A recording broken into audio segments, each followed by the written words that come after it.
Hello everyone, once again very warm welcome to our channel. This is Barkha ma'am, your Aptech Guru. So my dear class 10th students, भाई finally आप लोगों का stress खत्म हो चुका है, आपका इंतजार खत्म हो चुका है, क्योंकि क्लास 10th का आर्टिफिशियल इंटेलिजेंस AI जिसका आप इंतजार कर रहे थे, उसकी धमाकेदार शुरुआत आपकी अपनी बरखा मैम ने चैनल पर कर दी है एंड होपफुली आपने वीडियो देख भी लिया होगा। तो भाई हमने शुरुआत करी है आपकी बुक पार्ट बी से, that is subject specific skills unit number 1 introduction to artificial intelligence, जिसका पार्ट 1 ऑलरेडी रिलीज हो चुका है एंड होपफुली आपने पार्ट 1 देख लिया होगा। यदि पार्ट 1 देखा है तो आज इस पार्ट 2 को आप आसानी से समझ जाओगे।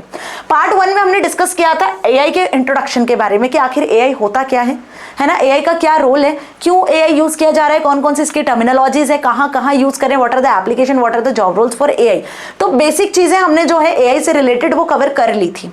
आज क्या कवर करने वाले हैं मैम, तो आज पार्ट 2 के साथ में इस यूनिट को यहां पर खत्म करेंगे। मतलब आपकी बुक का आर्टिफिशियल इंटेलिजेंस बुक का पहला यूनिट आज इस सेशन में खत्म हो जाएगा। Then we will move for its important question answers and further unit 2। Why? Because part B आपके एग्जाम में 40 मार्क्स का वेटेज रखता है। तो आप समझ सकते हो कि 40 मार्क्स का वेटेज मतलब अपने आप में ही ये जो पार्ट बी है वहां से 1 मार्क 2 मार्क और 4 मार्क के क्वेश्चंस बनते हैं। ठीक है, ऐसा नहीं कि पार्ट ए नहीं पढ़ाऊंगी, पार्ट ए भी पढ़ाऊंगी, वो इजी है, वो पोर्शन इजी है, पूरा थ्योरेटिकल पोर्शन है, सिर्फ मुझे समझाना है और समझाऊंगी और आपको समझ में आ जाएगा, है ना जी। तो चलिए हमने स्टार्ट कर दिया है अपनी बोर्ड एग्जाम में फुल मार्क्स को लेकर आने वाला सफर। जीरो से हीरो बनने की तैयारी बरखा मैम ने स्टार्ट करवा दी है एंड होपफुली अब आप रेडी हो अपनी बोर्ड एग्जाम में एआई के पेपर को फोड़ कर आने के लिए, 100 में से 100 मार्क्स को अचीव करके आने के लिए। बिकॉज इतिहास गवाह है, बच्चों ने अटेम्प्ट किए हैं पेपर एज इट इज, जैसे मैंने बताया वैसे ही हमने उस लेवल की पढ़ाई की है कि आपको यदि एग्जाम में कोई सा भी क्वेश्चन पूछ लिया जाए तो आप आराम से कर पाओगे, है ना। सो दैट्स वाई आपके जो सीनियर्स है वो पूरे 100 में से 100 मार्क्स भी अचीव कर गए हैं, 99, 98, 100 ऐसे मार्क्स अचीव किए हैं।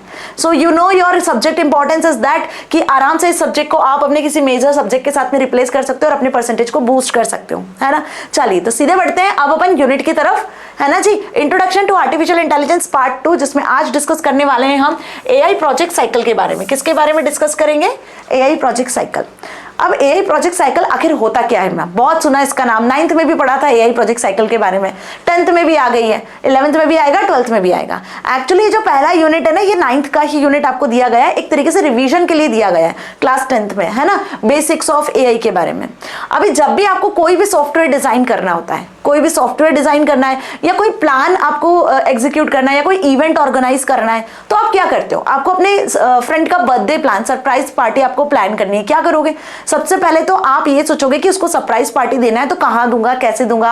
आप प्लानिंग करना शुरू कर दोगे, है ना, कि आपको क्या क्या चीजें रिक्वायर रहेगी, किन किन फ्रेंड्स को बुलाना है, क्या मेन्यू में रखना है, कौन सी होटल बुक करना है जहाँ पे आप सभी लोग सेलिब्रेट कर सकते हो, डांस फन की भी व्यवस्था करना है, सारी चीजें आप प्लान करना शुरू कर दोगे पहले ही दिन से। प्लानिंग के साथ साथ उसको एग्जीक्यूट करोगे फिर, है ना। प्लान कर लिया, डिजाइन कर ली सारी चीजें, फिर एग्जीक्यूट करने में लग जाओगे। जिस दिन बर्थडे आएगा फाइनल आउटपुट आपके सामने होगा।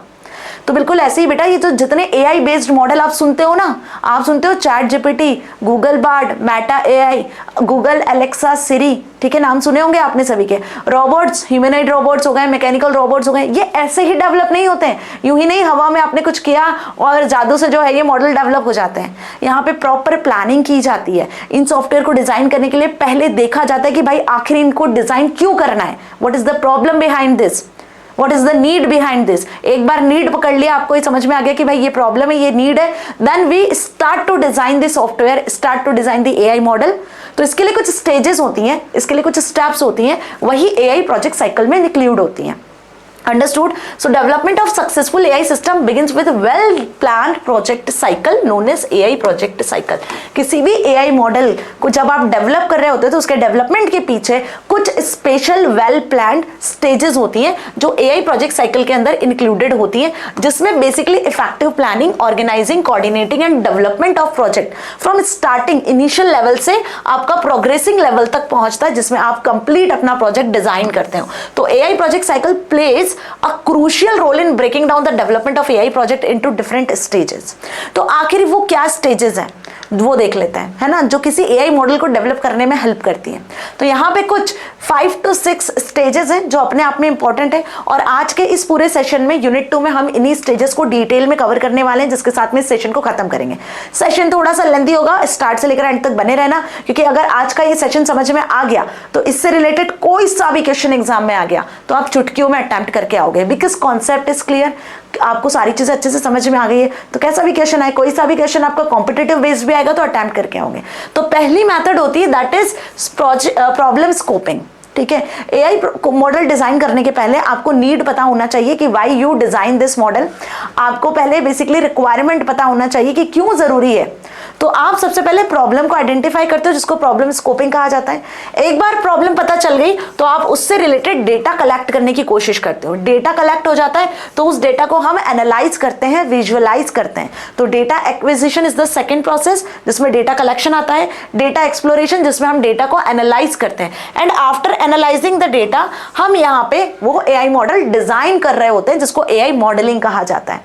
तो एआई मॉडलिंग में आप यहाँ पे एल्गोरिदम्स और डेटा का यूज करके प्रॉपर एआई मॉडल को डिजाइन करते हो, और एक बार यदि आपका एआई मॉडल डिजाइन हो गया तो फिर हम उसको टेस्ट करते हैं, चेक करते हैं, जिसका मतलब आप इवैल्यूएट करते हो कि वो करेक्ट काम कर रहा है कि नहीं, जैसे आपकी एक्सपेक्टेशन थी वैसा आपने एआई मॉडल डिजाइन किया या नहीं किया।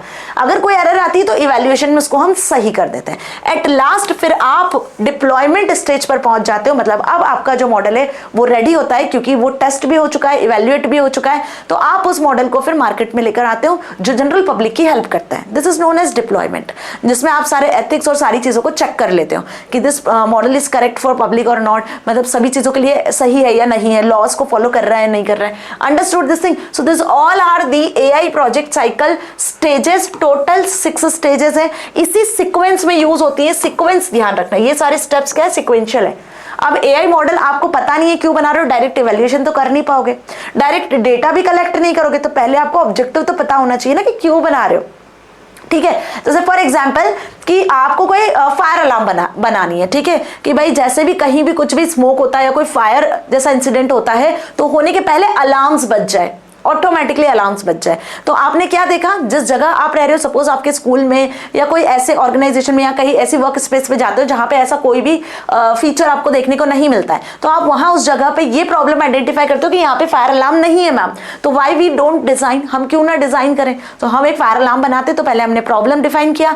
अब फायर अलार्म बनाने के लिए आपको डेटा कलेक्ट करना होगा, आपको मटीरियल कलेक्ट करना होगा, फिर आपको एनालाइज करना होगा कि भाई कैसे बनाना है, क्यों बनाना है, किन किन तरीके से आपको चीजों को कनेक्ट करना है।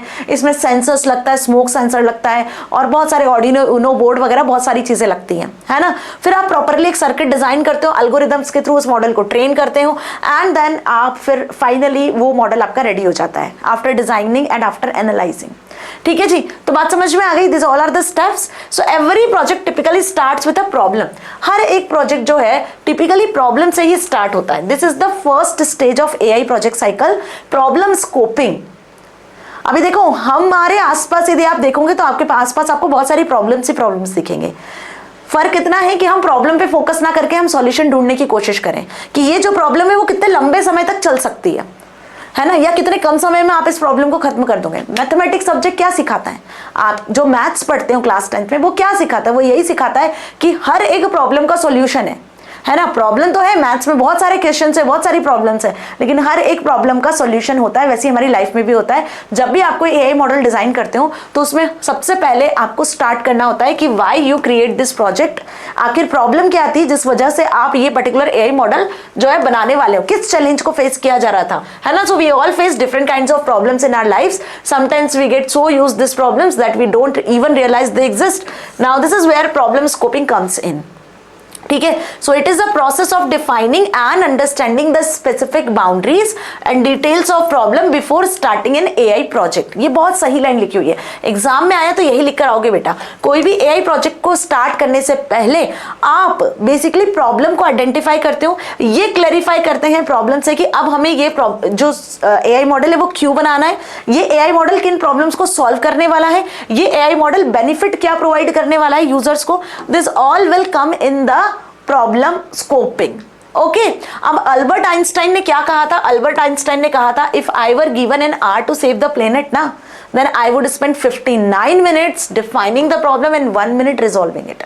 बहुत सही लाइन अल्बर्ट आइंस्टाइन ने यहाँ कही है कि यदि आपको कह दिया जाए कि आपके पास 1 घंटे और अपने प्लेनेट को सेव करना है इस 1 घंटे में, तो प्लैनेट पे इतनी सारी प्रॉब्लम्स है कि आपके 60 मिनट्स जो कि 1 घंटा बनाता है, 60 मिनट्स में से 59 मिनट्स तो आपके प्रॉब्लम को डिफाइन करने में लग जाएंगे, फिर 1 मिनट लगेगा आपको उन सारे प्रॉब्लम्स को रिजॉल्व करने के लिए। तो उसमें आप क्या प्रॉब्लम रिजॉल्व कर पाओगे? बात समझ में आई? व्हाई दिस हैपेंस ना? आप अपने आसपास भी देखो तो आपको बहुत सारे प्रॉब्लम्स दिखेंगे जिनके लिए आप एआई मॉडल्स को डेवलप कर सकते हो। क्लियर? यदि इसके बेस्ट एग्जांपल्स बताऊं तो smart helmet you can design. So जो भी अल्कोहलिक पर्सन है, यदि वो अल्कोहल होकर बेसिकली ड्राइव कर रहे होते हैं तो जो स्मार्ट हेलमेट है वो उन्हें पहले से ही क्या कर देता है, अलर्ट दे देता है कि भाई you can't drive because you just drunk. इसी तरीके से जैसे फॉर एग्जाम्पल कि बाहर जो आप क्लॉथ वगैरह सुखाते हो, है ना, जो वेट क्लॉथ्स होते हैं बारिश आ जाने पर गीले हो जाते हैं, तो ये जनरल एक प्रॉब्लम है जो हमने देखी। व्हाई डोंट वी डिजाइन एक एआई मॉडल जो कि जैसे ही रेन आने वाली हो वो वेदर को क्या कर ले, पहले से प्रिडिक्ट कर ले और उसके अकॉर्डिंग एक ऐसा एआई मॉडल जो ऑटोमेटिकली क्लॉथ्स को शेल्टर में ला दे।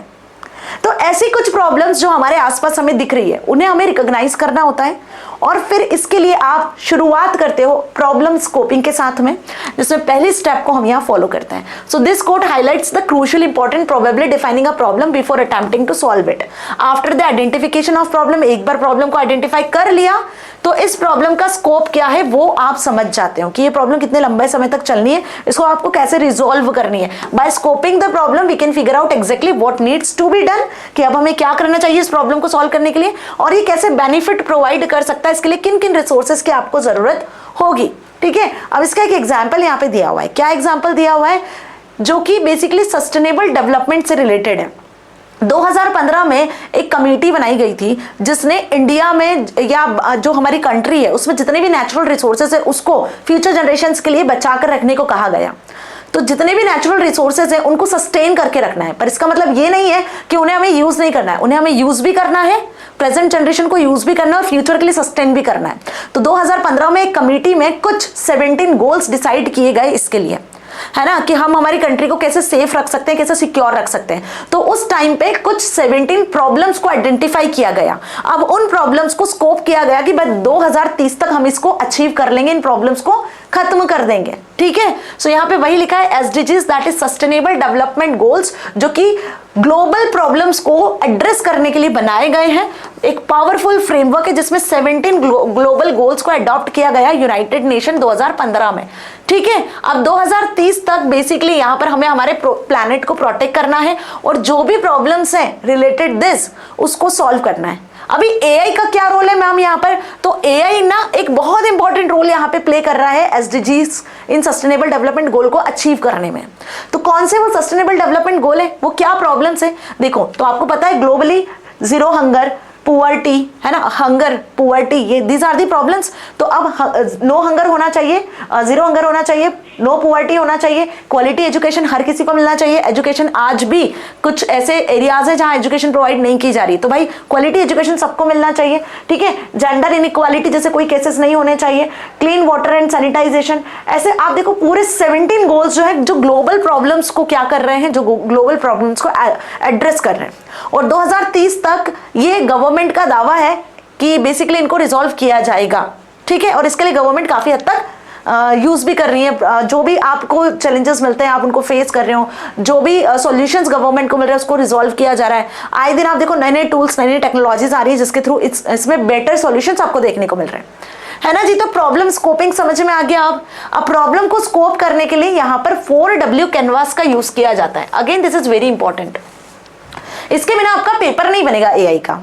क्या बोल रही हूं मैं, ध्यान से सुना आपने, कि आपका जो बोर्ड एग्जाम का पेपर होगा 2026 का, लिख लो, नोट कर लो, 4W प्रॉब्लम कैनवास आएगा ही आएगा पेपर में। I am damn sure, 100% sure, 100% guarantee ले रही हूं इस बात की कि ये 4W problem canvas is very very important topic जो एवरी ईयर पेपर में आता है। अब आखिर ये होता क्या है ma'am? 4W problem canvas actually यहाँ पे हम प्रॉब्लम को स्कोप करते हैं, ठीक है, जिसमें आप 4Ws को डिफाइन करते हो। पहला W यहाँ पे होता है हु, कि बेसिकली हु में ये डिफाइन किया जाता है कि कौन से ऐसे पर्सन है जो प्रॉब्लम्स को फेस कर रहे हैं। ठीक है, और व्हाट में डिफाइन करेंगे कि आखिर प्रॉब्लम है क्या, जो लोग ये फेस कर रहे हैं। तीसरा वेयर द सिचुएशन और वेयर द लोकेशन, क्या सिचुएशन है, क्या कंटेक्स्ट है, क्या लोकेशन है जहां पे ये लोग प्रॉब्लम को फेस कर रहे हैं। एंड लास्ट इज व्हाई, जब एक बार प्रॉब्लम को आपने एड्रेस कर दिया तो अब इसका सॉल्यूशन क्या होगा, ये प्रॉब्लम कैसे सॉल्व की जा सकती है, व्हाट आर द बेनिफिट्स, ये हम वाई में लिखेंगे। तो मेरी बात आपको समझ में आई? These are the 4 W's: who, what, where and why. Clear? So the 4W problem canvas is a tool for identifying and organizing key elements related to a problem. These 4 W's are who, what, where and why.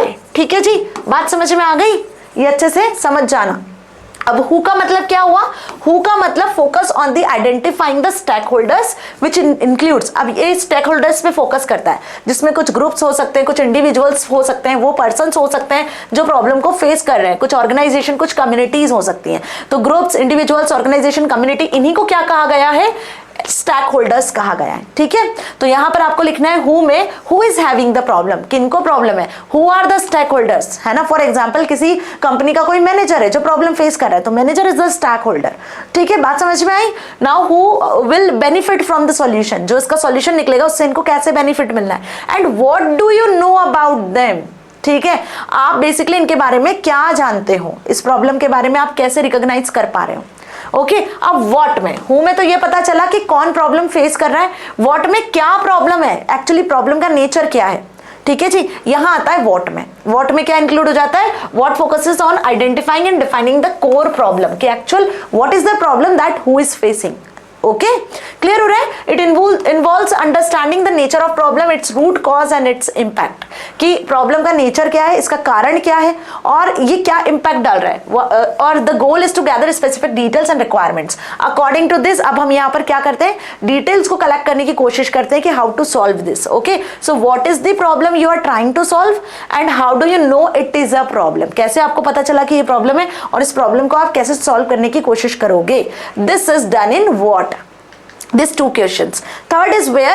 The where block helps in examining the context, situation and location, कि कहां पर ये problem आपको देखने को मिल रही है, किस सिचुएशन में बेसिकली ये प्रॉब्लम अराइज हो रही है, जिसको आपको सॉर्ट आउट करना है, जिसके लिए आपको एआई मॉडल डिजाइन करना है, क्या इश्यूज है जो यहाँ एग्जिस्ट कर रहे हैं। So where does the problem exist, इसमें आपको वो कंटेक्स्ट, वो सिचुएशन, स्टेक होल्डर के बारे में बताना है जो पहले वो एक्सपीरियंस कर रहा था, फेस कर रहा था, जिसको लेकर अब आप जो है सॉफ्टवेयर डिजाइन करने वाले हो। Now why is the last. Why में आप आउटपुट बताते हो, एक्चुअली वाई में हम बेनिफिट बताएंगे कि यदि हम ऐसा सॉफ्टवेयर डिजाइन करते हैं तो यहाँ जितनी प्रॉब्लम्स आपने अभी बताई है वो सारी आपको सॉल्व होके मिल सकती है। Okay, so why do you believe it is a problem, what solving. ठीक है, आई बात समझ में? So what would be the key value of stakeholders and how would it improve their situation, कि आप कैसे इसको इंप्रूव करोगे। सो वाई क्या है? वाई बेसिकली फोकस कर रहा है यहाँ पर प्रॉब्लम के सॉल्यूशन पर और ये स्टेक होल्डर्स को कैसे बेनिफिट होने वाला है। ठीक है, अब इसको समझते हैं मैम एक एग्जांपल से। इतना तो आपको क्लियर हो गया कि who, what, where and last is why. This 4 are 4 W's problem scoping canvas. ठीक है जी, चलिए अब इसके लिए ना मैंने यहाँ पर एक बेसिकली प्रॉब्लम स्टेटमेंट टेम्पलेट आपको डिजाइन करना होता है। जो ये 4 प्रॉब्लम्स हमने देखी, इसके बाद आपको एक प्रॉब्लम स्टेटमेंट टेम्पलेट बनाना होता है। So once you have filled the 4W problem canvas ना, एक बार यदि आपने प्रॉब्लम देखकर ये चारों क्वेश्चंस को आपने फिल कर दिया, हु, व्हाट, वेयर, वाई वाले क्वेश्चंस को फिल कर दिया, तो उसके बाद बारी आती है प्रॉब्लम स्टेटमेंट टेम्पलेट बनाने की, जिसमें आप इन सारी चीजों को समराइज कर देते हो। क्या कर देते हो? इन प्रॉब्लम्स को समराइज कर देते हो, जो आपने समझा, जो आपने प्रॉब्लम्स देखी उसको आप समराइज करते हो। कैसे समराइज करते हो? तो ये फॉर्मेट आपको ध्यान रखना होगा बेटा, ये आता है बनाने को। एक एग्जांपल देंगे आपको, उस एग्जांपल के बेसिस पर आपको ये फॉर्मेट डिजाइन करके आना होगा, जिसको कहते हैं हम प्रॉब्लम स्टेटमेंट टेम्पलेट। ठीक है जी, सो आर में आ जाते हैं आपके हु, जो भी स्टेक होल्डर्स हैं वो क्या प्रॉब्लम फेस कर रहे हैं वो आपको व्हाट में लिखना है, हैज अ प्रॉब्लम दैट, जो भी इनको प्रॉब्लम हो रही है, वो जो इशू है, जो प्रॉब्लम है, जो नीड है, वो आपको यहाँ मेंशन करना है। और व्हेन एंड व्हाइल, मतलब वेयर वाली जो चीज होती है, किस कंटेक्स्ट, किस सिचुएशन से, कहां से रिलेटेड प्रॉब्लम है, वो आपको यहाँ मेंशन करना है।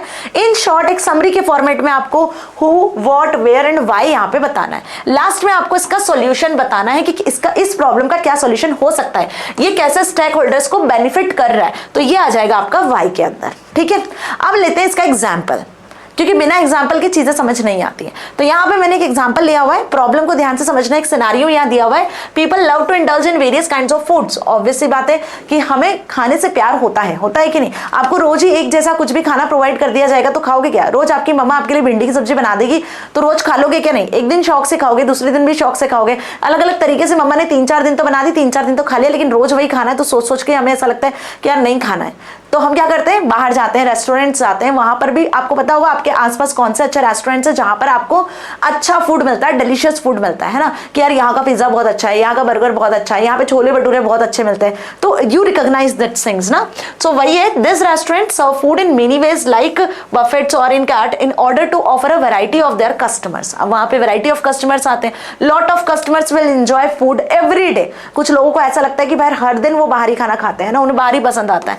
अब यहाँ पे ना प्रॉब्लम क्या है मैम, ये तो समझ में आ गया आपकी बात। Now for most food outlets ना, at the end of the day there is a lot of food left over.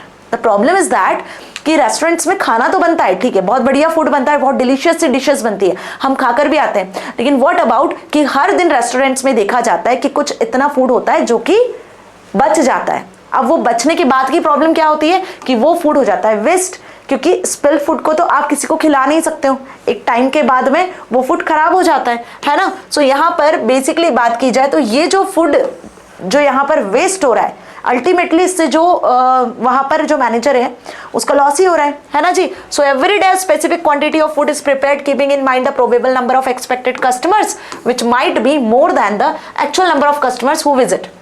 आपने जो प्रोबेबली डिसाइड किया कि भाई आज सपोज 200 कस्टमर्स आने वाले थे, कल आपके 100 आए थे, तो आपने आज थोड़े 150-200 के अकॉर्डिंग बनाया, ठीक है, और सपोज कि आपके आज 400 आ गए, तो फिर आपने कल 500 के अकॉर्डिंग जो है फूड प्रिपेयर करवाया। So this happens. अब ऐसे में कभी फूड आपका वेस्ट भी होता है ना। सो यहाँ पर this leads to good quantity of food getting wasted which is loss for the restaurant as they need to dump the food as pass it on free to NGOs feeding hungry people, या फिर ये जो loss है उनको whole year के and में एक big loss के फॉर्मेट में उठाना होता है। So this is the problem that we are facing. ये एक रियल लाइफ एग्जांपल हम यहाँ पर ले रहे हैं, है ना, जो वाकई में रेस्टोरेंट्स में फेस किया जा रहा है, ठीक है। तो अब हमने यहाँ पर क्या समझा, इस सिनेरियो को बहुत अच्छे से समझ लिया। So let us take a deeper look into the problem. अब यहाँ पे हम इस प्रॉब्लम को फेस कर रहे हैं और इस प्रॉब्लम को सॉल्व करेंगे by using 4W problem canvas. किसके थ्रू सॉल्व करने वाले हैं हम क्यों ना एक ऐसा AI मॉडल बनाए जो कि पहले से प्रिडिक्ट कर ले, हम क्यों ना एक ऐसा AI मॉडल बनाए जो पहले से प्रिडिक्ट कर ले कि भाई कोई भी फूड वेस्ट नहीं होना चाहिए, इसके लिए हमें कितनी क्वांटिटी में फूड बनाना चाहिए, ठीक है। तो ये प्रॉब्लम को आप पहले 4W प्रॉब्लम कैनवास में स्पेसिफाई करोगे। तो सबसे पहले हम स्पेसिफाई करते हैं हु। तो यहाँ पे प्रॉब्लम कौन फेस कर रहा है, who are the stakeholders. So restaurants offering buffets, और जो रेस्टोरेंट्स में शेफ्स हैं वो यहाँ पे स्टेक होल्डर्स रहेंगे। Now what do you know about them, what do we know about them. So restaurant food cook करता है, वो भी बल्क में हर दिन, ठीक है, कस्टमर की नीड के अकॉर्डिंग। यदि एस्टिमेशन गलत होता है तो यहाँ पे जो फूड है वो क्या होता है, वेस्ट हो जाता है।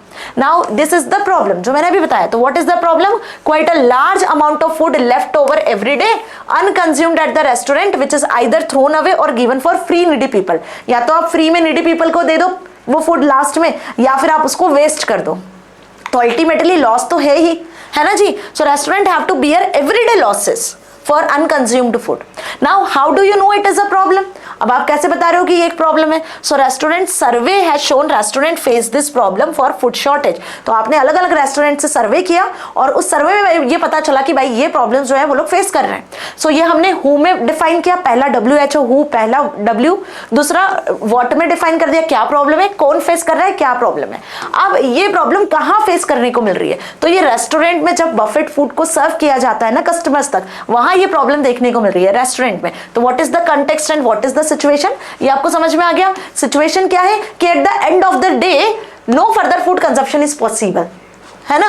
नाउ व्हाई, अब इसका क्या सॉल्यूशन हो सकता है। तो व्हाई में हम बताएंगे कि what would be the key value of the stakeholders. Stakeholders के लिए क्या की वैल्यू होनी चाहिए। तो यहाँ पे जो रेस्टोरेंट है वहां पे जो भी पर्सन है उन्हें पहले से प्रॉपर एस्टिमेट करना चाहिए कितनी क्वांटिटी में फूड प्रिपेयर करना है हर दिन, जिससे कि फूड आपका कम वेस्ट हो। वेस्ट तो होगा, देखो ऐसा तो होगा नहीं कि एकदम एक्यूरेट बने, वेस्ट तो होगा लेकिन ज्यादा क्वांटिटी में वेस्ट ना होकर कम क्वांटिटी में वेस्ट हो। Now how would it improve their situation, इस सिचुएशन को कैसे इंप्रूव किया जाएगा? सो यहाँ पे आप कम या नो फूड बनाओगे जो कि अनकंज्यूम्ड फूड हो, and losses due to unconsumed food will reduce considerably. ठीक है जी, तो आपने यहाँ पर इन 4 W's में प्रॉब्लम को स्पेसिफाई कर दिया। कैसे? इस तरीके से। अब इसका आपको समराइज वे में प्रॉब्लम स्टेटमेंट टेम्पलेट बनाना है। So this is problem statement template. पहले आप बताओगे आर में कौन आ जाएगा? हु। कौन थे स्टेक होल्डर्स? रेस्टोरेंट ऑनर्स और रेस्टोरेंट शेफ्स, वो आपने इन शॉर्ट यहां बता दिया। अब बताओगे what is the problem they are facing? So have a problem of losses due to food wastage at the end of the day. Third, where, what is the situation behind this? The food is left unconsumed due to improper estimation.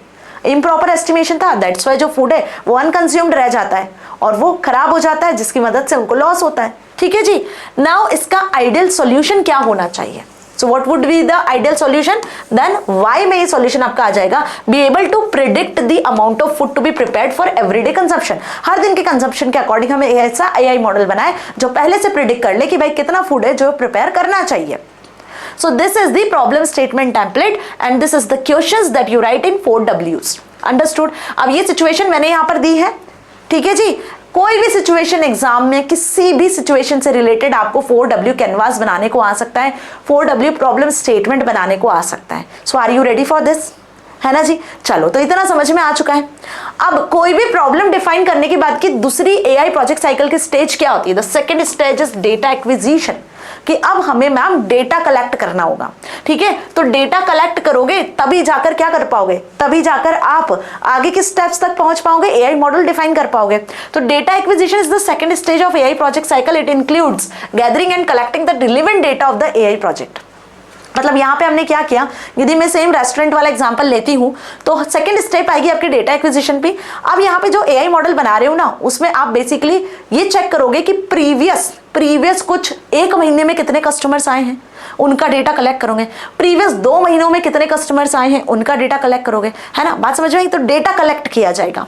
So data refers to, अब data होता क्या है? Data होते हैं raw facts and figures. इसमें कुछ alphabets हो सकते हैं, नंबर्स हो सकते हैं, जिसको फर्दर हम एनालाइज और जो है मेंटेन करते हैं। सो यदि मैं बात करूं आर्टिफिशियल इंटेलिजेंस चैप्टर की जो हम पढ़ रहे हैं, इसमें पहले हमने डिस्कस किया था फर्स्ट यूनिट में, मतलब फर्स्ट पार्ट में मैंने बताया था कि यहाँ पे डेटा को एनालाइज करने के लिए मशीन लर्निंग टेक्निक्स का यूज किया जाता है। किसी भी AI मॉडल को बताना है तो मशीन को कैसे सिखाओगे? मशीन लर्निंग टेक्निक के थ्रू सिखाओगे, है ना। सो यहाँ पर डेटा जो आप प्रोवाइड करोगे या तो वो ट्रेनिंग डेटा होगा, और ट्रेनिंग डेटा के बाद में फिर आप उसको टेस्टिंग डेटा में कन्वर्ट करोगे। बात समझ में आई? तो आप मशीन में जो भी आपने डेटा कलेक्ट किया है उस डेटा के थ्रू मशीन को ट्रेन करोगे।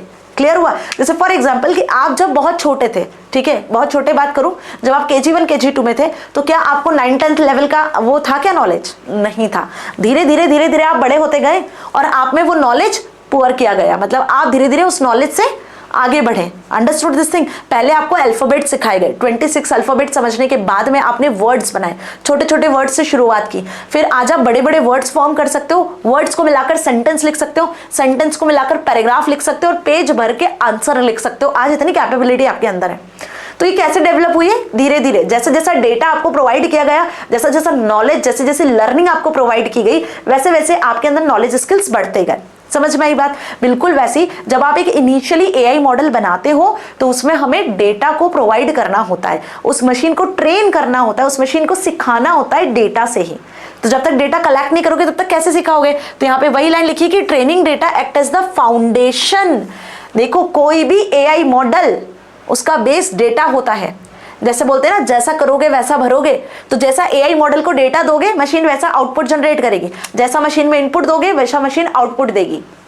तो AI, किसी भी AI मॉडल में डेटा क्या होता है? फाउंडेशन होता है, जिससे हम मशीन को ट्रेन कर रहे होते हैं। अभी एक एग्जांपल यहाँ पे देखो क्या है। Let us consider the example of weather forecasting system. अभी वेदर फोरकास्टिंग सिस्टम तो आपको पता है। इसके लिए सपोज आपको कोई AI मॉडल डेवलप करना है तो AI मॉडल पहले तो वेदर की इंफॉर्मेशन को कलेक्ट करेगा। तो vast amount of historical data, जो पहले का डेटा है वेदर का, वो कलेक्ट किया जाएगा, जिसमें टेम्परेचर होगा वेदर का, ह्यूमिडिटी होगी, विंड स्पीड होगी, है ना, वेदर की कंडीशन होगी, और इससे रिलेटेड जो भी सारी चीजें होगी वो कलेक्ट की जाएगी। अब बेसिकली इसके कलेक्शन में क्या होगा? इसको कलेक्ट करके अब हम मशीन को इस डेटा के थ्रू ट्रेन करेंगे। है ना जी। तो यहाँ पे देखो क्या हो रहा है कि बेसिकली ये टेबल मैंने बनाई हुई है जहाँ पे आप डेटा को कलेक्ट कर रहे हो। 1 जनवरी 2024 को टेम्परेचर इतना था, ह्यूमिडिटी इतनी थी, विंड स्पीड इतने किलोमीटर पर आवर से थी, वेदर कंडीशन सनी बता दी। इसके बेसिस पर मशीन ने क्या देखा कि भाई वेदर कंडीशन सनी थी।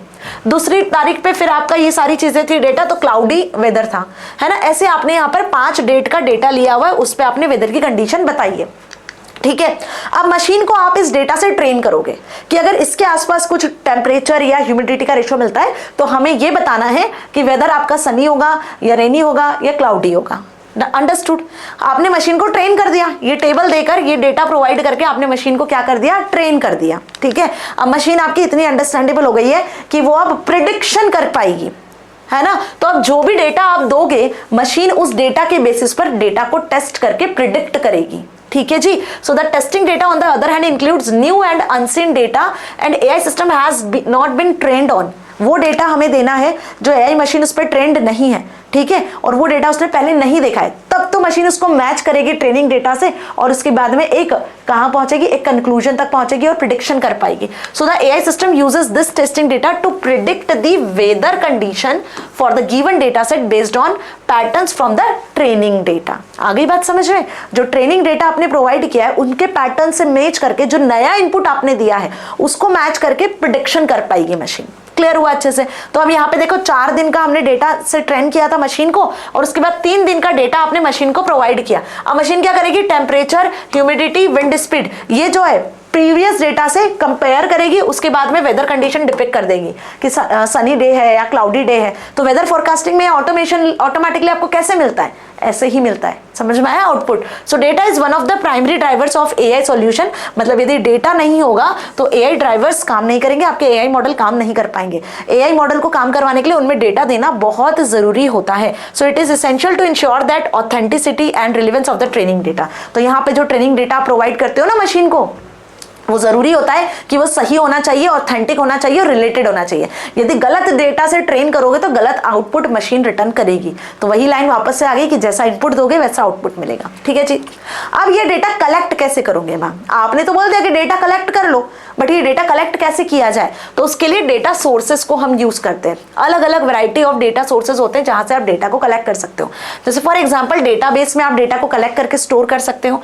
डेटाबेस सॉफ्टवेयर आपको पता है, जैसे कि फॉर एग्जांपल एमएस एक्सेस हो गया, माइस्क्यूएल हो गया, ओरेकल हो गया, जहां पे आप ऑर्गेनाइज्ड वे में टेब्युलर फॉर्मेट में डेटा को स्टोर करवा सकते हो।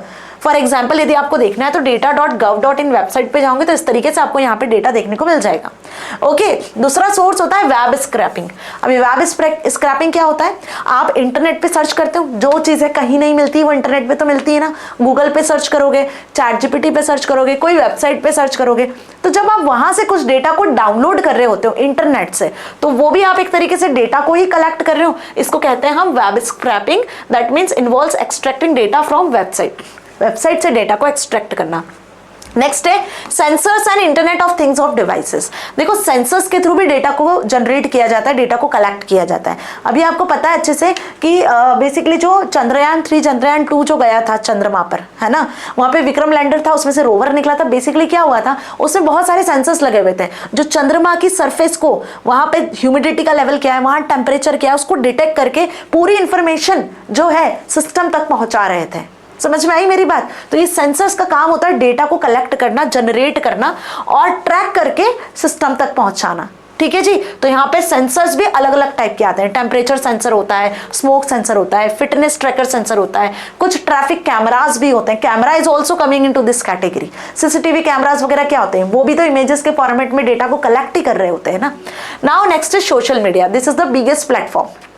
जो कहीं नहीं मिलता वो सोशल मीडिया पे मिल जाता है। फेसबुक, इंस्टाग्राम, यूट्यूब, ये सारे सोशल मीडिया प्लेटफॉर्म्स हैं जहां पे आप इमेजेस, पोस्ट, कमेंट्स और यूजर प्रोफाइल्स इनके थ्रू डेटा कलेक्ट कर सकते हो। कितने यूजर्स हैं जिनको स्पोर्ट्स में इंटरेस्ट है, सोशल मीडिया पे चले जाओ, भरा पड़ा है वो स्पोर्ट्स के पोस्ट से, अंडरस्टूड। कितने ऐसे यूजर्स हैं जिनको कुकिंग में इंटरेस्ट है, तो सोशल मीडिया इंस्टाग्राम पे पहुंच जाओ, रील्स सारी कुकिंग की दिख जाएगी, समझ जाओगे अलग से। तो डेटा कलेक्ट करना आसान है सोशल मीडिया से भी, है ना जी। नाउ सर्वेज एंड क्वेश्चनायर्स, जो इंटरव्यूज होते हैं, सर्वे होते हैं, क्वेश्चनायर्स होते हैं, है ना, जो आप गूगल फॉर्म का यूज करते हो। आपके स्कूल में भी कितने गूगल फॉर्म आप फिल करते होंगे, कहीं कोई कॉम्पिटिशन फेस करने जाते हो वहां भी अपनी इंफॉर्मेशन फिल करते हो एक फॉर्म में। So this is a form of questionnaire, this is a form of surveys, और this is a form of interviews, we can say, we can collect the datas, ठीक है। And the next is application programming interface. अभी APIs क्या होते हैं? APIs आपको ये access देते हैं कि आप यहाँ पे दो एप्लीकेशंस के थ्रू कम्युनिकेट कर सकते हो और डेटा को कलेक्ट कर सकते हो। यहाँ पे वो एप्लीकेशंस आपके डेटाबेसेस हो सकते हैं, ऑनलाइन सर्विसेज हो सकती है, सोशल मीडिया प्लेटफॉर्म्स हो सकते हैं, financial data and many more. So जब आप चाहते हो कि आप दो एप्लीकेशन को इंटरैक्ट करवा सकते हो, तो एक इंटरफेस है यहाँ पे जिसको एपीआई कहते हैं, जिसके थ्रू आप डेटा कलेक्ट कर सकते हो, ठीक है। तो अभी इतना समझ में आ गया, डेटा कलेक्शन समझ में आ गया, प्रॉब्लम स्कोपिंग समझ में आ गया। अब आ गए हम तीसरी स्टेप पर, जिसका नाम है डेटा एक्सप्लोरेशन। अब मैम ये डेटा एक्सप्लोरेशन क्या होता है? तो डेटा एक्सप्लोरेशन में हम क्या करते हैं, जो डेटा आपने कलेक्ट किया है ना, उसको एनालाइज करते हैं, ठीक है। तो यहाँ पर डेटा आपका 3 टाइप से एनालाइज होता है, या तो डेटा आपका स्ट्रक्चर्ड होगा, अनस्ट्रक्चर्ड होगा, या फिर सेमी स्ट्रक्चर्ड होगा, ठीक है। तो जो भी डेटा आपने कलेक्ट किया है वो इस तरीके से आप क्लासिफाई कर सकते हो। तो डेटा एक्सप्लोरेशन में हम डेटा को क्लासिफाई करते हैं, डेटा को विजुअलाइज करते हैं, डेटा को एक तरीके से एनालाइज करते हैं। अभी फॉर एग्जांपल कि रेस्टोरेंट के लिए हमने क्या किया, डेटा को कलेक्ट करना शुरू किया, अंडरस्टूड। अब फॉर एग्जांपल कि आपने 1 महीने पुराना डेटा कलेक्ट किया, कलेक्ट करने के बाद अब क्या करोगे, कलेक्ट करके आपको सेव थोड़ी नहीं करना है, कलेक्ट करके आप एनालाइज करोगे कि भाई ये जो 1 महीने में हर दिन कितने कस्टमर आए हैं, ठीक है। और आप एक एवरेज डेटा तक पहुंच जाओगे, उसको कैलकुलेट करके एक ग्राफ बना लोगे, और इस ग्राफ में आपको ये पता चल जाएगा कि पहले दिन सपोज 50 कस्टमर आए, दूसरे दिन 100 आए, तीसरे दिन 80 आए, नेक्स्ट डे 500 आए। तो आपका ये जो ग्राफ है ना, ये चीजों को डिपिक्ट कर पा रहा है, जिससे आप एनालाइज कर पा रहे हैं और एक एवरेज वैल्यू तक पहुंच जाओगे। मेरी बात समझ में आ गई? तो ये कहां पॉसिबल होता है? डेटा एक्सप्लोरेशन में पॉसिबल होता है, क्लियर। तो स्ट्रक्चर्ड डेटा क्या होता है? स्ट्रक्चर्ड डेटा होता है जो प्रॉपरली ऑर्गेनाइज्ड होता है, जो कि डेटाबेसेस में, एक्सेल की स्प्रेडशीट में हम जो रो कॉलम में डेटा वैल्यूज को स्टोर करते हैं ना, जहां से डेटा वैल्यू को इंसर्ट करना, डिलीट करना, अपडेट करना इजी होता है, वो स्ट्रक्चर्ड डेटा होता है। वहीं अनस्ट्रक्चर्ड डेटा क्या होता है? जस्ट इसका रेसिप्रोकल। अनस्ट्रक्चर्ड डेटा जो बिल्कुल ऑर्गेनाइज्ड नहीं होता है, जिसमें कोई फॉर्मेट, कोई स्ट्रक्चर नहीं होता है, सारी चीजें एक साथ मर्ज होती है, मतलब इमेज, ऑडियो, वीडियो और आपका टेक्सचुअल डेटा सब एक साथ मर्ज होता है। जैसे सोशल मीडिया प्लेटफॉर्म की बात कर लो, है ना, आप अपने यदि सोशल मीडिया प्रोफाइल पे जाते हो तो वहां आपको इमेजेस भी दिखती है, ऑडियोज भी दिखते हैं, ग्राफिक्स भी दिखते हैं, कुछ टेबल्स भी दिखती है, कुछ टेक्सचुअल डेटा भी दिखता है, कुछ कॉमेंट्स भी दिखते हैं, सब दिखता है कि नहीं?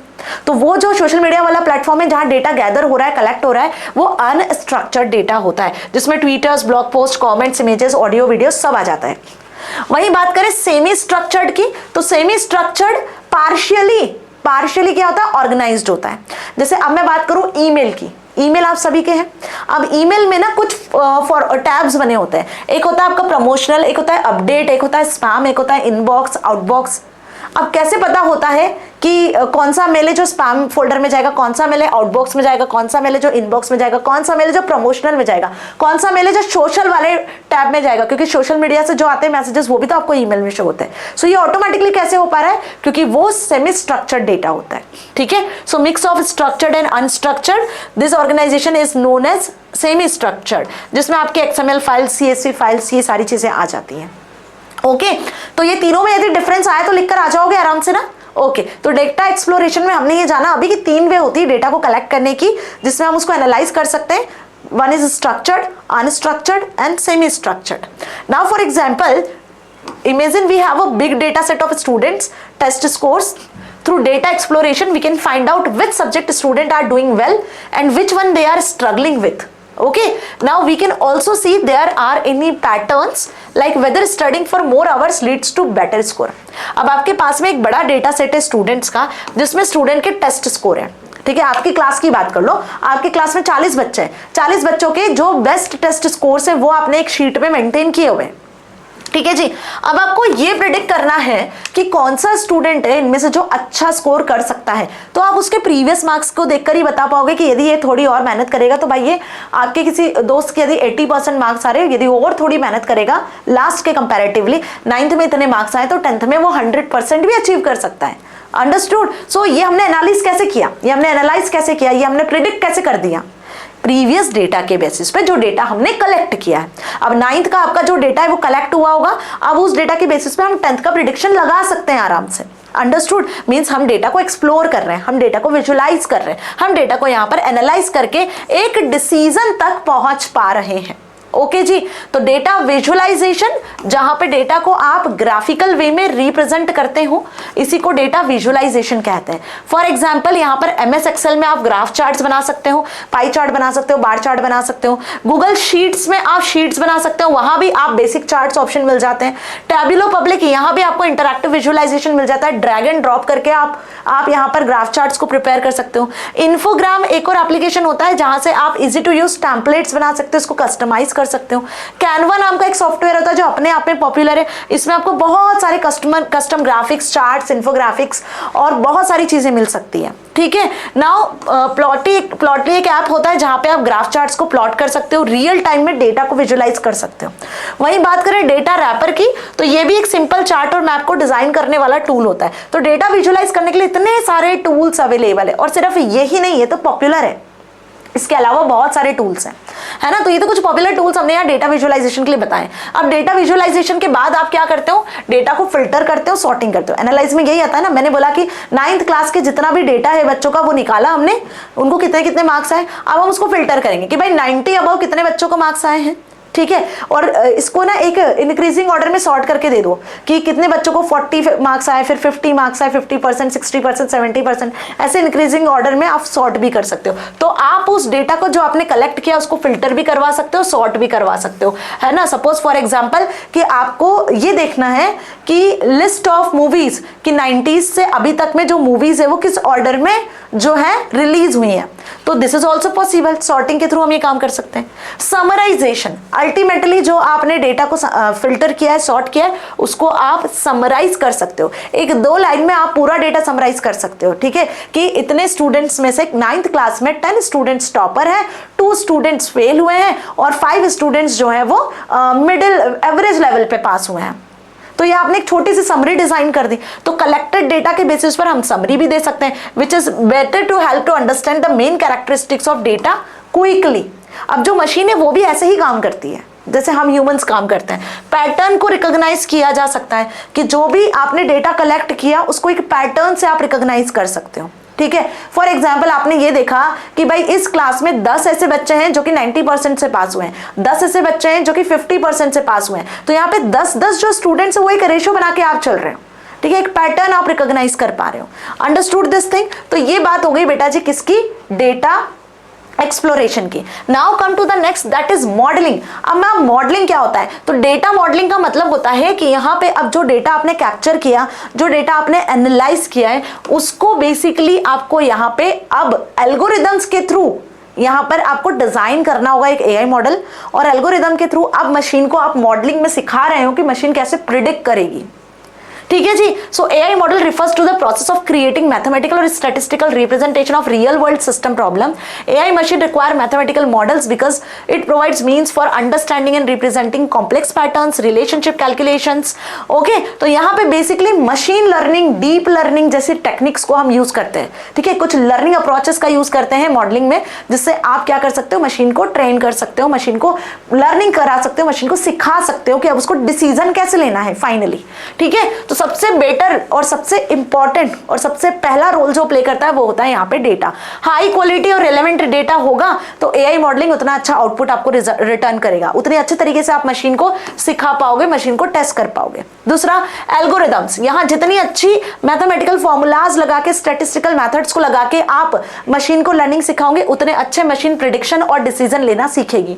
ठीक है, तो यहाँ पे आप एल्गोरिदम्स में न्यूरल नेटवर्क्स का यूज कर सकते हो, आप डीप लर्निंग का यूज कर सकते हो। इनकी कुछ मेथड्स हैं, इनके कुछ कॉन्सेप्ट्स हैं जिसको यूज करेंगे, जो आगे हम पढ़ेंगे। ऐसा नहीं है, आगे अभी कहानी पूरी बाकी, पूरी पिक्चर बाकी है, उसमें हम डिस्कस करेंगे। नाउ ट्रेनिंग रूल्स, कुछ ट्रेनिंग रूल्स होते हैं, है ना। तो यहाँ पे उन रूल्स को फॉलो किया जाता है, मतलब आप यहाँ पे रूल्स के बेसिस पर मशीन को सिखाते हो। जैसे आप स्कूल जाते हो तो स्कूल के कुछ रूल्स रेगुलेशंस होते हैं, डिसिप्लिन होते हैं, उसको फॉलो करते हो ना। नहीं करोगे तो बाहर निकाल दिए जाओगे, बिल्कुल वैसे घर जाते हो तो घर के कुछ रूल्स रेगुलेशंस को फॉलो करते हो, अंडरस्टूड। वैसे यहाँ मशीन को भी कुछ ट्रेनिंग रूल्स दिए जाते हैं कि भाई इसी रूल्स में आप मशीन को जो है काम करना है, मशीन को जो है अपनी लर्निंग को सीखना है, अंडरस्टूड। तो यहाँ पे आप लेबल डेटा और अनलेबल डेटा से मशीन को चीजें सिखा रहे होते हो, मशीन को डिसीजन लेना सिखा रहे होते हो, ठीक है जी। अब रूल बेस्ड अप्रोच होती है और एक लर्निंग बेस्ड अप्रोच होती है जो मॉडलिंग में आती है, जो बहुत पॉपुलर है। रूल बेस्ड एआई अप्रोच क्या होती है, यहाँ जो हम डेटा देते हैं मशीन को वो बेसिकली लेबल्ड डेटा प्रोवाइड करते हैं, मतलब जो ट्रेनिंग डेटा आप यहाँ दे रहे हो मशीन को, जिससे ट्रेन कर रहे हो, वो लेबल्ड डेटा होता है। इसमें बेसिकली आप मशीन को बता देते हो, क्या बता देते हो, यहाँ आप मशीन को ये चीज बता देते हो, इनपुट भी आप ही दे रहे हो और आउटपुट भी मशीन को क्या जनरेट करना है, वो दोनों चीजें आप मशीन को यहाँ बताते हो। मतलब मशीन को डिसीजन क्या लेना है वो आप पहले ही मशीन को यहाँ बता देते हो। कैसे, इस एग्जांपल से समझो। हमने यहाँ पर क्या बताया, हम यहाँ पर एक स्टूडेंट ग्रेड का प्रोग्राम डिस्कस कर रहे हैं, ठीक है। If student score is greater than और इक्वल्स टू 90, यदि स्टूडेंट का स्कोर 90 से ज्यादा होता है या 90 के बराबर होता है तो उसने ए ग्रेड स्कोर किया है, ठीक है। इफ स्टूडेंट का स्कोर यदि 80 से ज्यादा या 80 के बराबर होता है तो उसने बी ग्रेड स्कोर किया है। स्टूडेंट का स्कोर यदि 70 से ज्यादा या 70 के इक्वल होता है तो उसने सी ग्रेड स्कोर किया है। स्टूडेंट का स्कोर यदि 60 से ज्यादा या 60 के बराबर होता है तो उसने डी ग्रेड स्कोर किया है। अब यदि 90, 80, 70, 60 इनके बीच में स्कोर नहीं होता है या कुछ और आपका स्कोर होता है तो आप जो है वो फेल हो जाते हो, तो ग्रेड एफ आ जाती है। तो अब इस प्रोग्राम के थ्रू जब आप ये मशीन को प्रोसीजर दोगे, जब आप मशीन में कोड एंटर करोगे तो यहाँ आपने इनपुट भी दे दिया, यहाँ आपने आउटपुट भी दे दिया, यहाँ आपने बकायदा लेबल कर दिया। अब यूजर यदि 95 एंटर करेगा तो ये लेबल्ड वैल्यू है, ए ग्रेड से लेबल्ड है ऑलरेडी, आपने लेबल्ड वैल्यू यहाँ प्रोवाइड कर दी, ठीक है। तो मशीन को पता है, मशीन बस एनालाइज करेगी, इफ वाली कंडीशन देखेगी कि इफ 95 से नंबर ज्यादा है तो मशीन को पता है कि भाई ए प्रिंट करना है। मशीन को यहाँ ज्यादा सोचने समझने की जरूरत नहीं है, जो रूल्स आपने बताए, ये रूल 1, ये रूल 2, ये रूल 3, ये रूल 4, जो रूल्स बताए उस बेसिस पे मशीन जो आउटपुट आपने दिया है वो आउटपुट जनरेट करके दे देगी, सिंपल सी बात है। This is rule based approach, ठीक है। और ये जो अप्रोच है इसमें जो इनपुट आप देते हो, जो एल्गोरिदम आपने बताई हुई है, जो रूल्स आपने बताए हुए हैं, उसके बेसिस पे मशीन जो है वो डिसीजन लेती है, ठीक है जी। आगे बात समझ में। अब एक एग्जांपल यहाँ पे देखो, इसी का रूल बेस्ड का एक एग्जांपल मैंने यहाँ लगाया हुआ है। यहाँ देखो हमने मशीन को ये डेटा दिया, सपोज मशीन को क्या दिया, ये पूरा डेटा दिया जिसमें सारे व्हीकल्स है, 3 व्हीलर्स है, 4 व्हीलर्स है, बाइसिकल्स है, ट्राइसिकल्स है, सारे हमने जो डेटा है वो मशीन को दिए और लेबल्ड डेटा दिए हुए हैं। और लेबल्ड डेटा कैसे बता दिए कि 4 व्हीलर जो है ये कार होगी, 4 व्हीलर में थोड़ा बिगिन साइज का जो व्हीकल होगा वो ट्रक हो सकता है, ठीक है। 2 व्हीलर्स जो होंगे उसमें बाइक होगी, इस तरीके से 2 व्हीलर्स जो होगी ये आपकी बाइसिकल होगी। इसमें आप टैग के साथ में, लेबल के साथ में मशीन को सिखा रहे हो, मतलब मशीन में आपने इनपुट्स भी दिए हैं और उन इनपुट पे बता दिया कि ये क्या चीज है। अब अगली बार मशीन ने अपनी एल्गोरिदम में इन सारी चीजों को फिट कर लिया। अब यूजर कोई भी डेटा इनपुट करता है, सपोज यूजर ने इनपुट किया एक कार, तो जब भी यूजर ने इनपुट किया मशीन में कार, तो ये कार क्या होगा, इस एल्गोरिदम के थ्रू जो रूल आपने डिफाइन किए, जो लेबल डेटा आपने प्रोवाइड किया है, तो वो देखते से मशीन ये पहचान जाएगी क्योंकि पहले से आपने इसको लेबल करके बता दिया है और डिफाइन कर लेगी आउटपुट में कि this image is the car image. Why? Because you identify this as car image. So this is rule based. Now what is learning based ma'am? तो समझो learning based approach में क्या होता है, हम मशीन को नहीं बताते हैं, हम यहाँ डेटा देते हैं पर मशीन यहाँ पे खुद से आउटपुट जनरेट करने की कोशिश करती है, मशीन यहाँ पे प्रिडिक्शन करने की कोशिश करती है, यहाँ पे मशीन को सिखाया जाता है। लर्निंग बेस्ड इसीलिए कहा जाता है कि यहाँ कोई रूल डिफाइन नहीं करते हैं हम, यहाँ हम सिर्फ डेटा देते हैं, जो प्रीवियस डेटा मशीन के पास होता है मशीन उसी से ट्रेन होकर डिसीजन लेती है। This is known as learning based approach. Here कोई भी लेबल डेटा हम प्रोवाइड नहीं करते हैं, ठीक है। So also known as machine learning, it is a type of AI system that can learn from the data and improve its performance over time. और time to time यहाँ पे जैसा जैसा डेटा आप मशीन को देते जाओगे वैसे वैसे इसकी परफॉर्मेंस इंप्रूव होती जाएगी। तो यहाँ पे देखो जो भी ट्रेनिंग डेटा है जो पहले से मशीन में फीडेड है उसके बेसिस पे आप जो भी नया डेटा इनपुट करते हो मशीन अपनी एल्गोरिदम के अकॉर्डिंग उस मॉडल को चेक करती है, उसके अकॉर्डिंग फिर डिसीजन लेने की कोशिश करती है। तो यहाँ कोई भी रूल पहले से जो आपने दिए उस रूल पे काम नहीं किया जाता है, यहाँ पे जो डेटा दिया जाता है उस डेटा पे काम किया जाता है जो अनलेबल्ड होता है। अब फॉर एग्जाम्पल की मशीन के पास में आपने सेम डेटा दिया हुआ है, कौन सा डेटा, ये सेम डेटा दिया हुआ है और ये लर्निंग बेस्ड अप्रोच में यहाँ आपने लेबल नहीं बताया कि ये कार है, ये बाइसिकल है, ये नहीं बताया, तो मशीन कैसे समझेगी फिर? मशीन यहाँ पे प्रिडिक्ट करेगी भाई जो यहाँ पर 4 व्हीलर्स है इनके कलर इनका साइज जो है उसके बेसिस पे एक पैटर्न बना लेगी, फिर 2 व्हीलर है इनका कलर इनका साइज क्या होगा उसके बेसिस पे एक पैटर्न बनाएगी।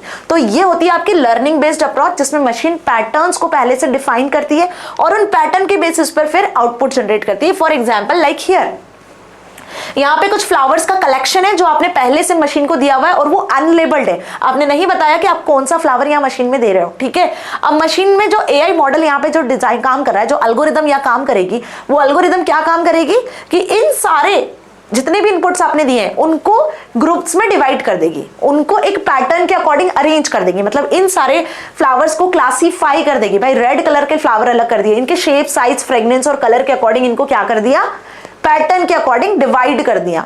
अब जब यूजर कोई सा भी फ्लावर देगा, सपोज यूजर ने ये फ्लावर एंटर किया है ना, नई इमेज एंटर किया, तो मशीन उसको क्विकली पहचानेगी अपने पैटर्न्स के अकॉर्डिंग और आपको आउटपुट जनरेट करके देगी कि this is a rose flower या this is red colour flower.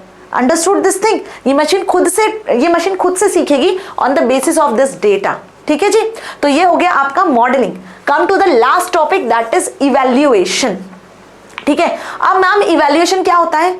जब आपने पूरा मॉडल बना दिया, आपने मशीन को ट्रेन कर दिया, अब जो आखिरी स्टेज आती है वो ये कि हमें मशीन को टेस्ट करना है कि आखिर मशीन सही से काम कर रही है कि नहीं। भाई आपने कोई रोबोट बनाया, अब उस रोबोट में आपने जो भी डेटा वैल्यूज इंस्ट्रक्शंस दी, तो आप उसको चेक तो करोगे ना कि यार जो मैंने कहा इससे मशीन, ये जो रोबोट है वैसा काम कर भी रहा है कि नहीं कर रहा है, तो आप उसको इवैल्यूएट करोगे। तो इवैल्यूएशन इज द प्रोसेस जो कि मॉडल की परफॉर्मेंस को चेक करता है कि जो एआई मॉडल आपने बनाया है वो कैसा परफॉर्म कर रहा है, सही से परफॉर्म कर रहा है या नहीं कर रहा है, या कोई एरर होती है तो उसको सॉल्व किया जा सकता है। आपकी जो डिजायर थी, जिस आउटपुट को लेकर आपने डिजाइन किया था, क्या मशीन वैसे ही आउटपुट रिटर्न कर रही है या नहीं कर रही है।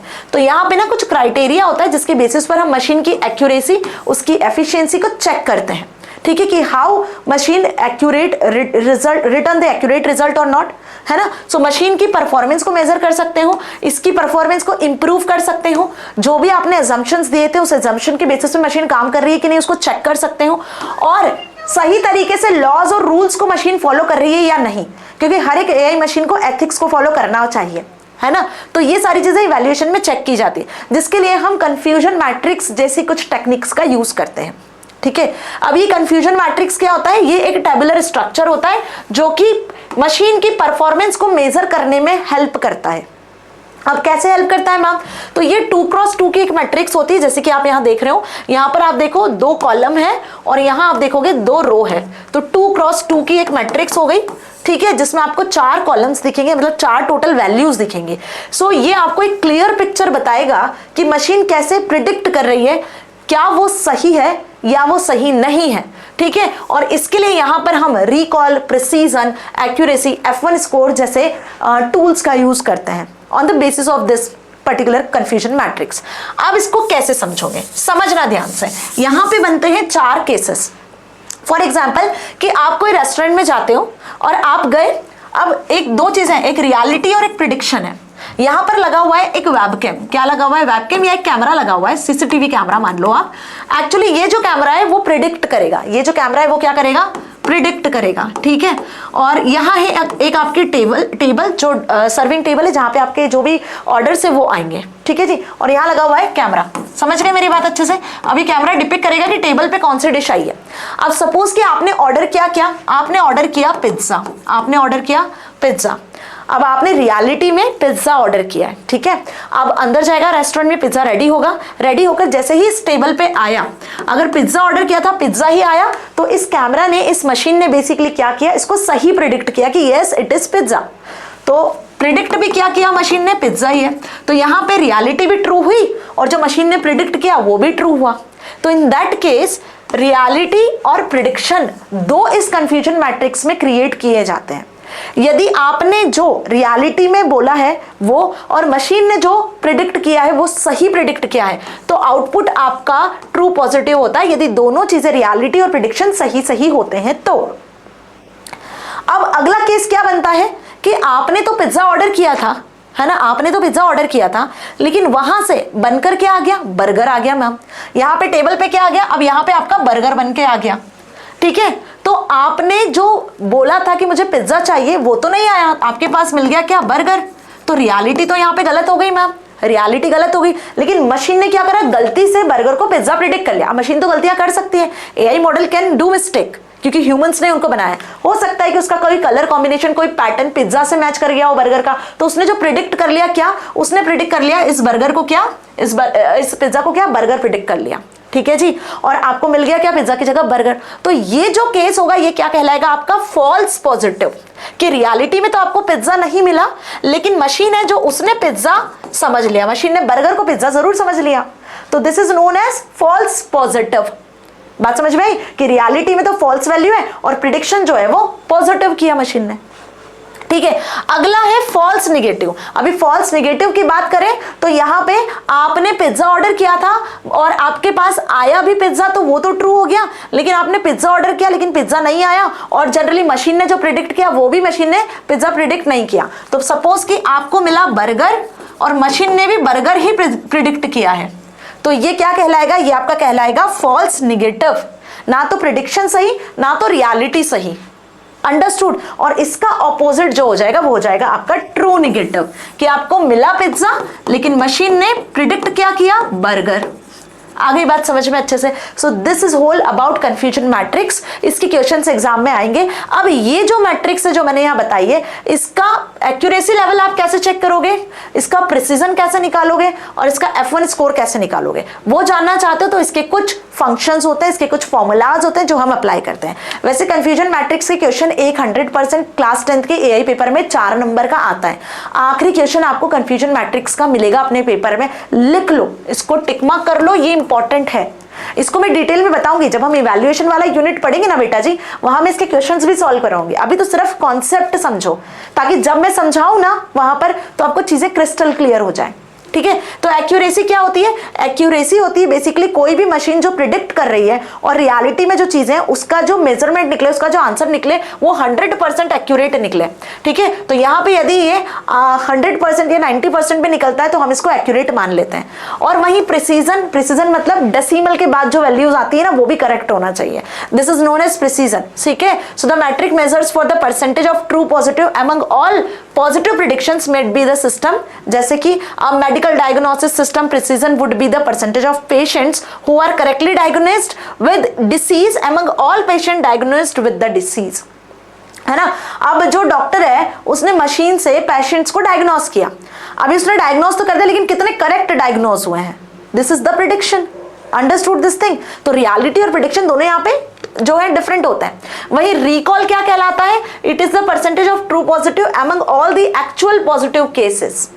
जितने भी एक्चुअल पॉजिटिव केसेस है उनमें से कितने ट्रू पॉजिटिव है वो रिकॉल कहलाता है। ठीक है जी। अब F1 स्कोर कैसे निकालते हैं, वो रिकॉल प्रिसीजन के बेसिस पे होता है। तो F1 स्कोर निकालने के लिए 2 से हम प्रिसीजन रिकॉल को मल्टीप्लाई कर देते हैं और डिवाइड कर देते हैं टोटल प्रिसीजन और रिकॉल से, और यही यहाँ पे लाइन लिखी हुई है कि it is the harmonic mean of precision and recall. F1 score क्या होता है, हार्मोनिक मीन होता है प्रिसीजन और रिकॉल का। अभी ये आपके सिर के ऊपर से जा रहा होगा, आई नो, बट जब इसका क्वेश्चन करवाऊंगी ना मैं तो आपको सारी चीजें समझ में आएंगी। फिलहाल बस इतना समझो कि किसी भी मशीन को, किसी भी AI मॉडल को टेस्ट करने के लिए कि वो सही काम कर रहा है या नहीं कर रहा है, कोई भी AI मॉडल आपने बनाया, कोई भी रोबोट आपने बनाया, तो जो इंस्ट्रक्शंस आपने उनको दी, उस रोबोट को दी, उसने सही से करी या नहीं करी, ये इवैल्यूएट करने के लिए हमें इस तरीके की मैट्रिक्स की जरूरत पड़ती है, जिसमें हम उसका accuracy level, recall, precision, F1 score निकालते हैं और इस बेसिस पे बताते हैं कि मशीन कितना एक्यूरेट आंसर कर पा रही है। ठीक है, समझ में आ गई बात। चलिए आगे बढ़ते हैं। Deployment is the last AI project cycle phase, और इसके बाद में ये सेशन यहाँ पे खत्म हो जाएगा। अब आप सोच रहे होंगे मैम बहुत लेंथी सेशन हो गया, बट सारी चीजें बहुत इंपॉर्टेंट थी, इनके क्वेश्चंस एग्जाम में आते हैं बेटा जी, है ना। तो लेंथी सेशन होने का रीजन सिर्फ इतना ही कि वीक में एक बार सेशन मिल रहा है, अच्छे से अटेम्प्ट करो, एक बार में एक ही जगह आपको पूरा सारा चीजें मिल जाएंगी, तो आपको कहीं भी भटकने की जरूरत नहीं है, कहीं कुछ सर्चिंग करने की जरूरत नहीं है, प्लेलिस्ट में जाओ, सीधे सीधे एक्सेस कर लो। अब डिप्लॉयमेंट क्या होता है, आफ्टर इवैल्यूएशन, जब आपका AI मॉडल इवैल्यूएट हो गया, आपकी AI मशीन जो है वो ट्रेन हो चुकी है सही तरीके से, तो अब आप इसको डिप्लॉय करते हो रियल वर्ल्ड सिस्टम में।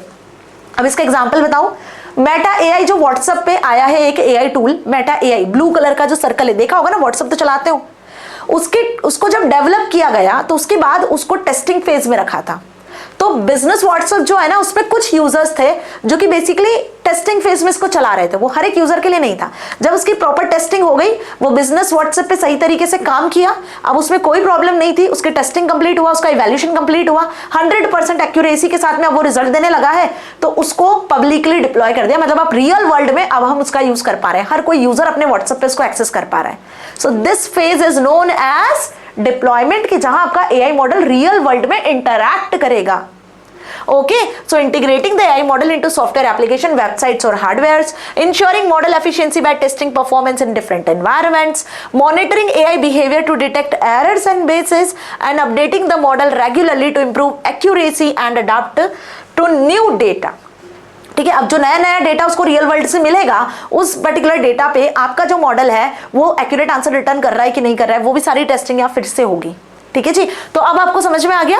तो ये था होल आपका क्या एआई प्रोजेक्ट साइकिल, जिसमें सारे फेजेस मैंने बहुत डिटेल में आपको समझाए हैं एंड होपफुली अब आपको ना कोई भी डाउट नहीं होगा इन सारे चैप्टर्स पर, इन सारे एआई पर्टिकुलर प्रोसेसेस पर ना एक एक चैप्टर आपका बना हुआ है। अब आगे की जो यूनिट हम पढ़ने वाले हैं ना, उसमें हम प्रोग्रामिंग पढ़ेंगे, पाइथन प्रोग्रामिंग पढ़ेंगे, वहीं एक इवैल्यूएशन पर बेस्ड होगा, न्यूरल नेटवर्क पढ़ेंगे जो कि मॉडलिंग में आएगा। न्यूरल नेटवर्क वाला एक चैप्टर है जो कि एआई मॉडलिंग फेज में आता है। तो हर एक फेज को हम अब डिटेल में अलग अलग यूनिट के फॉर्मेट में पढ़ने वाले हैं, जिसमें और डिटेल सारी चीजों को मजे से समझेंगे।